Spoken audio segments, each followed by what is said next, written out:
സ്ത്രീകൾക്കൊന്നും തന്നെ അവരുടേതായിട്ടുള്ള ഒരു ഐഡന്റിറ്റി ഇല്ല. ഇവരുടെ ഭർത്താക്കന്മാരുടെ പേരിലോ അച്ഛന്റെ പേരിലോ മാത്രം അറിയപ്പെടുന്ന ഒരു സംഭവം ഉണ്ടായിരുന്നു. ശരിക്കും കോൺഗ്രസ്സുകാരുടെ ഒരു ചൊറിച്ചിലാണ്. ആ ചൊറിച്ചിലിന് മരുന്നില്ല എന്നുള്ളതാണ് എനിക്ക് തോന്നുന്നത്. പെട്ടെന്നൊരു സ്വർണ്ണനൂല് കെട്ടിയിറക്കുകയാണ് ശബരിനാഥന്. ശബരിനാഥന് ഒരു KSUവിന്റെ ഒരു സമരത്തിൽ പങ്കെടുത്തൊരു ചരിത്രം പോലും ഇല്ല.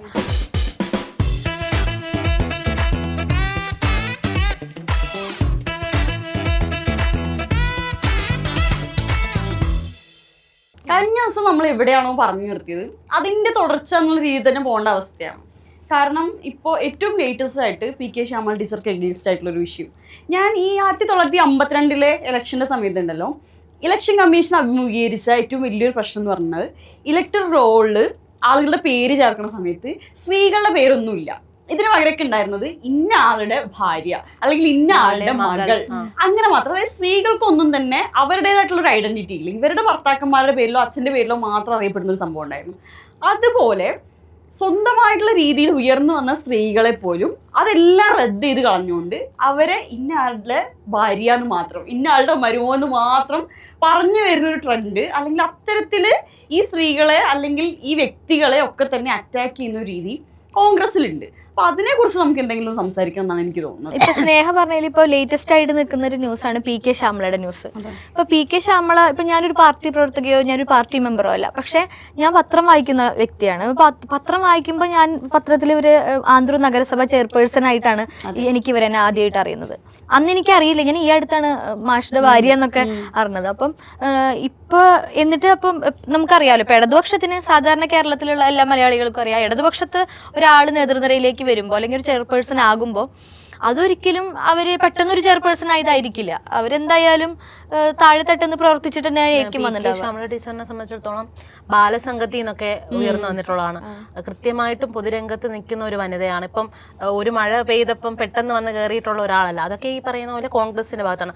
ഇങ്ങനെയുള്ള ഒരു ലീഡർഷിപ്പിനെ ഇങ്ങനെ വെറുതെ ചൊറിഞ്ഞ് അതാണ് ഇപ്പം കോൺഗ്രസ് നടത്തിക്കൊണ്ടിരിക്കുന്നത്.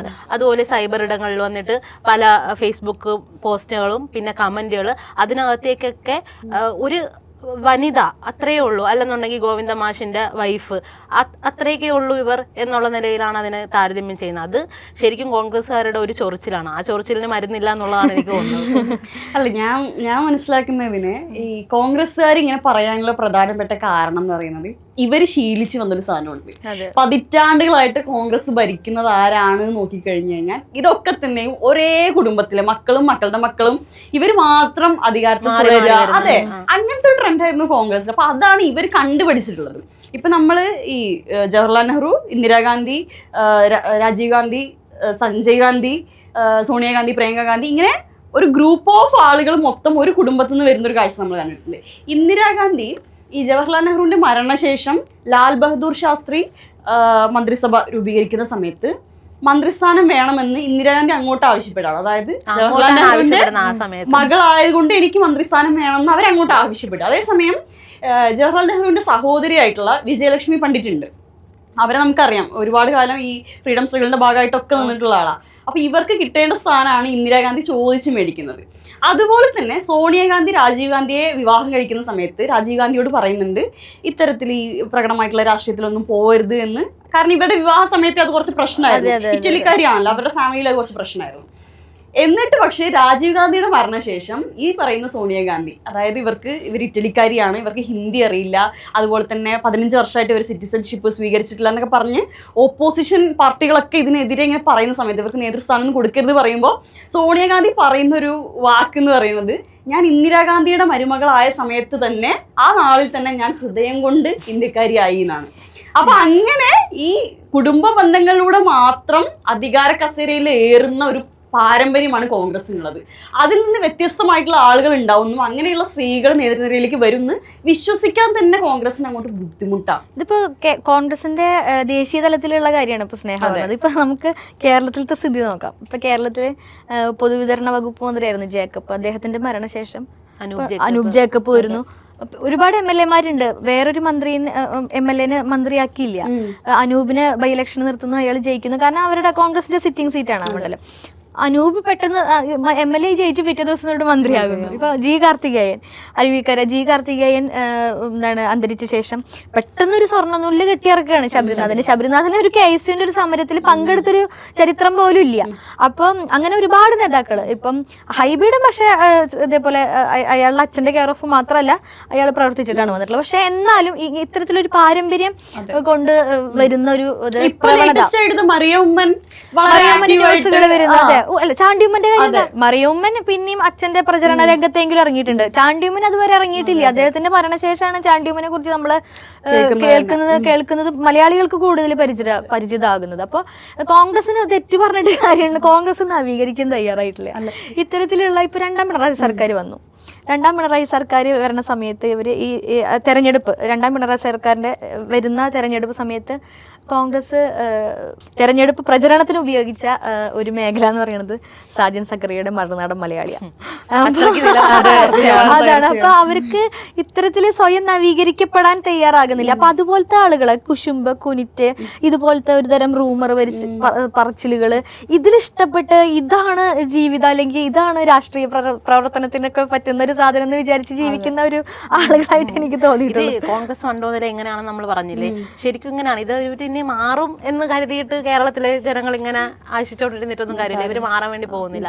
ഇപ്പം തന്നെ PK Shyamala teacher, PK Sreemathi teacher, Veena George, Shailaja teacher, അങ്ങനെയുള്ള ഇടതുപക്ഷത്തിന്റെ ഭാഗമായിട്ട് നിൽക്കുന്ന നല്ല കേഡർമാരുണ്ട്.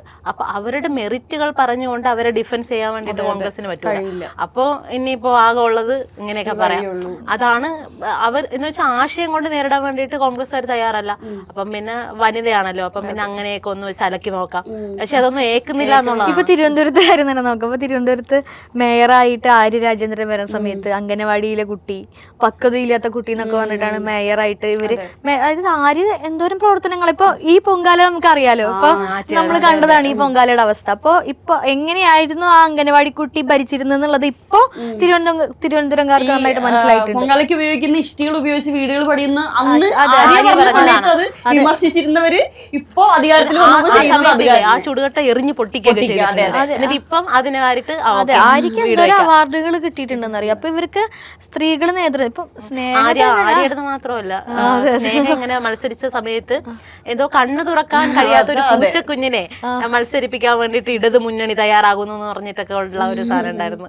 അത് ഇത്ര എഡ്യൂക്കേറ്റഡും രാഷ്ട്രീയ രംഗത്ത് ഇത്രയും വർഷങ്ങളുടെ പഴക്കവും സ്വാതന്ത്ര്യ സമരം തൊട്ടിട്ടേ നമ്മുടെ ഇന്ത്യൻ യൂണിയന് വേണ്ടി പ്രവർത്തിച്ച ഈ കോൺഗ്രസിന്റെ ആളുകൾ തന്നെ ഇങ്ങനത്തെ ഓരോ ഭാഷയൊക്കെ ഉപയോഗിക്കുന്നത് കോൺഗ്രസ്സുകാരല്ലേ കൂടുതലായിട്ട് സൈബർ അറ്റാക്കിങ്. കാരണം ഇപ്പൊ നമുക്കാണെങ്കിലും ഒരു വിദ്യാർത്ഥിയായിട്ടിരിക്കെ രാഷ്ട്രീയ രംഗത്തേക്ക് വരിക എന്നുള്ളത് എന്നെ സംബന്ധിച്ച് കുറച്ച് ബുദ്ധിമുട്ടുള്ള കാര്യമായിരുന്നു, കുറച്ച് ചാലഞ്ചിങ് ആയിരുന്നു. പക്ഷെ അതേസമയം നമ്മൾ അതിനേക്കാൾ കൂടുതൽ വേദനിപ്പിക്കുന്നതെന്ന് വെച്ച് കഴിഞ്ഞാൽ ഇവരുടെ ഇത് ഞാൻ മനസ്സിലാക്കുന്നത് ഒരു രാഷ്ട്രീയപരമായി മാത്രം കാണേണ്ട ഒരു കാര്യമല്ല. ഈ നമ്മളീ പറയുന്ന ജെൻഡർ ഈക്വാലിറ്റി ആയിക്കോട്ടെ, ബോഡി ഷേമിങ് ആയിക്കോട്ടെ, ഇത്തരത്തിൽ നമ്മളിപ്പോൾ എനിക്ക് തോന്നുന്നു ഈ ന്യൂജൻ കുട്ടികളൊക്കെ ഇത്തരത്തിലുള്ള കാര്യങ്ങളൊക്കെ കുറച്ചുകൂടി അപ്ഡേറ്റഡ് ആണ്. പക്ഷെ ഇപ്പോഴും പഴയ കാലത്ത്, അതായത് പെൺകുട്ടിയായിരുന്നാൽ ഇങ്ങനെ ഈ പുരുഷന്മാർക്ക് കൊടുക്കുന്ന കുറച്ച് റോളുകളുണ്ട്, സ്ത്രീകൾക്ക് കുറച്ച് റോളുകളുണ്ട്. നേഴ്സ് പോലെ, അധ്യാപിക പോലുള്ളവരൊക്കെ ആണെങ്കിൽ സ്ത്രീകളായിക്കോട്ടെ. അതേസമയം ഭരണകർത്താക്കളൊക്കെ ആകുമ്പോൾ കുറച്ച് പുരുഷന്മാരാണ്. അതിലേക്ക് നമ്മൾ സ്ത്രീകൾ വരുന്നത് അല്ലെങ്കിൽ കുറച്ച് യങ് ആയിട്ടുള്ളവർ വരുന്നത്, ഇതൊന്നും കോൺഗ്രസിന് അങ്ങോട്ട് ദഹിക്കില്ല. അപ്പൊ പരമാവധി ഇവരെ ഓരോരോ വാക്കുകൾ പറഞ്ഞ് വേദനിപ്പിക്കുക. ഞാൻ പറഞ്ഞ പോലെ കണ്ണു തുറക്കാനാവാത്ത പൂച്ചക്കുട്ടി എന്നാണ് എന്നെ പറഞ്ഞിരുന്നത്. പക്ഷെ അതേസമയം എനിക്കൊരു റെക്കോർഡ് ഭൂരിപക്ഷത്തിലാണ് അവിടെ ജയിക്കാൻ സാധിച്ചിട്ടുള്ളത്. അപ്പോൾ അതാണ് ഈ കോൺഗ്രസിന്റെ ഈ പറയുന്ന കാര്യങ്ങളൊന്നും തന്നെ ഈ ജനങ്ങൾ കേൾക്കുന്നില്ല എന്നുള്ളതാ. ഇപ്പൊ കോൺഗ്രസ് സ്നേഹ പറഞ്ഞത് ശരിയാണ്. ഇപ്പം കോൺഗ്രസിന് ഇടതുപക്ഷത്തിൽ വരുന്നത് മാത്രമല്ല, കോൺഗ്രസിൽ തന്നെ സ്ത്രീകൾ വരുന്നതിന് ഭയങ്കര ബുദ്ധിമുട്ട്. അപ്പം ആലത്തൂര്, എന്റെ മണ്ഡലം ലോക്സഭാ മണ്ഡലം ആലത്തൂര. അപ്പൊ ആലത്തൂരിലെ ആദ്യത്തെ സ്ഥാനാർത്ഥിയൊക്കെ പട്ടിക വന്നപ്പോൾ കോൺഗ്രസിന്റെ ഒരു സ്ഥാനാർത്ഥി നിർണയത്തിൽ ഒരിക്കലും ഈ രമ്യ ഹരിദാസിന്റെ പേരുണ്ടായിരുന്നില്ല. അത് രാഹുൽ ഗാന്ധി ഇടപെട്ടിട്ടാണ് ഒരു സ്ത്രീനെങ്കിലും വെക്കണം എന്ന് പറഞ്ഞിട്ടാണ് രമ്യ ഹരിദാസിനെ വെക്കുന്നത്. അല്ലാതെ KPCCക്ക് അങ്ങനെ ഒരു നിർദ്ദേശം ഉണ്ടായിരുന്നില്ല, അവർക്ക് താല്പര്യം ഉണ്ടായിരുന്നില്ല. പിന്നെ രമ്യ ഹരിദാസ് വന്നു. അത് അപ്പൊ പിന്നെ അവർക്ക് ഓക്കെ, കാരണം എന്താ വെച്ചാൽ സ്വന്തമായിട്ടൊരു നിലപാടില്ലല്ലോ, പിന്നെ അങ്ങനത്തെ ആളുകൾ തന്നെ അവർക്ക് കുഴപ്പമില്ല. ഇപ്പൊ അവര് കൊണ്ടുവന്ന PK ജയശ്രീ അത് കൊണ്ടുവന്നതല്ല, സോറി PK ജയലക്ഷ്മി ഇതേപോലെ സംവരണം വേണമെന്ന് പറഞ്ഞിട്ട് ഒരു വനിത വേറൊരു നിർവാഹമില്ലാതെ PK ജയലക്ഷ്മിനെ MLA ആക്കുന്നു. പിന്നീട് PK ജയലക്ഷ്മി എന്താണ് എത്രത്തോളം പ്രവർത്തിച്ചു എന്നുള്ളതൊക്കെ അറിയാം. അപ്പം നേരെ മറിച്ച് ഇടതുപക്ഷത്തെ സ്ത്രീകൾ അല്ലെങ്കിൽ ഇടതുപക്ഷത്തിലെ സ്ത്രീകൾ നേതൃനിരയിലേക്ക് വരുമ്പോൾ അവരുടെ പ്രവർത്തനങ്ങൾ എന്ന് പറഞ്ഞു കഴിഞ്ഞാൽ അത് ജനങ്ങളിലേക്ക് ഇറങ്ങി ചെല്ലുന്ന പ്രവർത്തനങ്ങളാണ്. ഭയങ്കര ധീരതയോടെയാണ് അവർ പല രംഗങ്ങളും. ഇപ്പോൾ ആരോഗ്യരംഗമൊന്നും ഒരിക്കലും കോൺഗ്രസിനെ പോലുള്ള ഒരാൾക്ക് ആരോഗ്യരംഗത്ത് ഒരു വനിതാ മിനിസ്റ്ററിനെ അവർക്കൊന്നും ഒരിക്കലും അവർ വെക്കില്ല. ഉറപ്പായിട്ടും അവരുടെ ഭാഗത്തുനിന്ന് അങ്ങനെ ഒരു മിനിസ്റ്ററിനെ നോക്കണ്ട. അപ്പോൾ അതൊക്കെ ഈ പറഞ്ഞ പോലെ എന്താ പറയാ, അവർക്ക് ബുദ്ധിമുട്ടാണ്, ഉൾക്കൊള്ളാൻ ബുദ്ധിമുട്ടാണ്. ഇപ്പൊ ശീതൾ പറഞ്ഞതിന്റെ ഒപ്പം കൂട്ടി വായിക്കണതാണ് ഉമ്മാ തോമസിന്റെ കാര്യം. PT തോമസ് മരിച്ച ശേഷമാണ് ഉമ്മാ തോമസ് വരുന്നത്. അതിനുശേഷം പക്ഷേ കോൺഗ്രസ്സുകാർ എത്രത്തോളം ആക്രമിക്കുന്നു. അതായത് ഇപ്പൊ സർക്കാരിന്റെ ചില പദ്ധതികളെ കുറിച്ച് ഉമ്മാ തോമസ് നല്ലത് പറഞ്ഞു, പോസിറ്റീവായിട്ട് പറഞ്ഞതും ഇവർ നേരെ തിരിച്ചടിക്കുക. അതായത് ഇത്രയും കാലം സപ്പോർട്ട് ചെയ്ത് നിന്നവരൊക്കെ തന്നെ പിന്നെ അങ്ങോട്ട് തെറിയഭിഷേകമാണ്. ഇവര് ഫേസ്ബുക്കിലൂടെ ഇൻസ്റ്റാഗ്രാമിലൂടെ ഒക്കെ ഇവർക്കെതിരെ തെറി വിളിച്ചുകൊണ്ടിരിക്കുന്നു. അപ്പൊ ഇതാണ് ഇവരുടെ ഒരു രീതി. പിന്നെ അതുപോലെ തന്നെ കോൺഗ്രസിലെ സ്ത്രീകൾ ഉയർന്നു വരണമെങ്കിൽ ഈ പറയുന്ന പോലെ ഇവരുടെ ഉറ്റവരാരെങ്കിലും മരിക്കണം.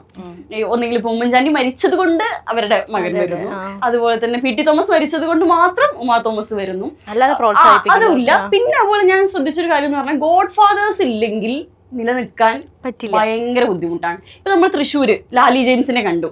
പിന്നെ അതുപോലെ തന്നെ കൊച്ചി മേയറായിട്ട് ദീപ്തി മേരി വർഗീസ്, അവർ എനിക്ക് തോന്നുന്നു ACC മെമ്പറും അതുപോലെ തന്നെ KPCC ജനറൽ സെക്രട്ടറി ഒക്കെയാണ്. അതെ, അപ്പൊ അതുപോലുള്ള ആൾക്കാർ, അതായത് കഴിവുള്ള ആളുകൾ ഉണ്ടെങ്കിൽ പോലും കോൺഗ്രസിൽ ഗോഡ് ഫാദേഴ്സ് ഉണ്ടെങ്കിൽ മാത്രമേ നേതൃനിരയിലേക്ക് വരാൻ പറ്റൂ. അല്ലാത്ത പക്ഷം അവരെ തഴച്ചിടുന്നുള്ളത് തന്നെയാണ്. ഇപ്പൊ ലതിക സുഭാഷിന്റെ കാര്യം ഇപ്പൊ നമുക്ക് ഒരിക്കലും മറക്കാൻ പറ്റില്ല, മലയാളികൾ ഒരിക്കലും മറക്കില്ല. കാരണം അവര് മഹിളാ കോൺഗ്രസിൽ അത്രയും സ്ട്രഗിൾ ചെയ്ത് നിന്നിട്ടുള്ള ഒരു നേതാവാണ്. പക്ഷെ അവരുടെ അവസാനം എന്താ അവർക്ക് ഉണ്ടായത്?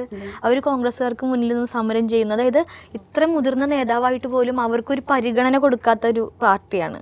ലതിക സുഭാഷ് അനുഭവിച്ചതൊന്നും മലയാളികൾ മറക്കില്ല. കാരണം അവരവരുടെ മുടി പോലും ക്ഷൗരം ചെയ്യുന്ന അവസ്ഥയിലേക്ക് കോൺഗ്രസ് അവരെ എത്തിച്ചു എന്നുള്ളതാണ്.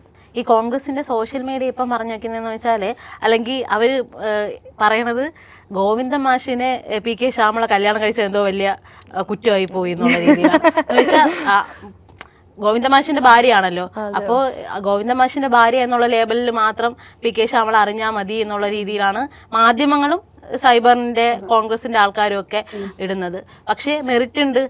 ഇപ്പം മഹിളയുടെ കേന്ദ്ര കമ്മിറ്റി അംഗമാണ്, അവര് പ്രവർത്തനത്തിൽ നിൽക്കുന്ന ആളാണ്. അപ്പൊ അങ്ങനെയുള്ള ആൾക്കാർ ഉയർന്നു വരണമെന്ന് ഉള്ള ഒരു ഇത് മാധ്യമങ്ങൾക്കും ഇല്ല, കോൺഗ്രസിന്റെ സൈബർ സ്ഥാനാർത്ഥി പട്ടിക പോലും ആയിട്ടില്ല. ആയി പോയാലോ അതാണ് മുടക്കാന്നുള്ള രീതി. ഇപ്പൊ ഈ പറഞ്ഞ പോലെ ഇതിൽ അത്ഭുതപ്പെടുത്തുന്ന വേറൊരു കാര്യം എന്ന് പറഞ്ഞു കഴിഞ്ഞാൽ CPMന്റെ ഒരു ഒഫീഷ്യൽ ആയിട്ടുള്ള ഒരു പ്രഖ്യാപനം ഇതുവരെ വന്നിട്ടില്ല. അവരുടെ നേതൃതലത്തിൽ നിന്നും ഇതിന്റെ ഒരു ഒഫീഷ്യൽ ആയിട്ടുള്ള ഒരു കാര്യങ്ങൾ ഇതുവരെ മൂവ് ചെയ്തിട്ടില്ല. പിന്നെ എങ്ങനെയാണ് മാധ്യമങ്ങൾക്കും പ്രതിപക്ഷത്തിനും ഇത്തരത്തിലുള്ള ഒരു കള്ളപ്രചരണങ്ങളൊക്കെ നടത്താനുള്ള പ്രചോദനം എന്താണെന്നൊന്നും മനസ്സിലാകുന്നില്ല. ഇതിൽ നിന്ന് ഒരു കാര്യം മനസ്സിലായി. എന്താണെന്ന് വെച്ചാൽ LDF പുരുഷനെ നിർത്തിയാലും വനിതയെ നിർത്തിയാലും ഇനി ആരെ നിർത്തിയാലും കോൺഗ്രസിന്റെ മുട്ട് പറയ്ക്കും എന്നുള്ളതാണ്. പ്രത്യേകിച്ച് വനിതകളെ നിർത്തിക്കഴിഞ്ഞാൽ അവരെ മെരിറ്റ് വെച്ച് പറയാൻ വേണ്ടിയിട്ട് കോൺഗ്രസ് തയ്യാറാവുന്നില്ല. അത് കോൺഗ്രസിനകത്തുള്ള വനിതകളെയും പറയില്ല, ഇടതുപക്ഷത്തിന് വനിതകളും പറയില്ല. ഈ സമൂഹത്തിൽ ഒന്നാകെയുള്ള വനിതകളുടെ മെറിറ്റുകൾ പറയാൻ വേണ്ടിയിട്ട് കോൺഗ്രസ് ഒരു കാലത്തും മുന്നോട്ട് വരില്ല എന്നുള്ളതാണ്.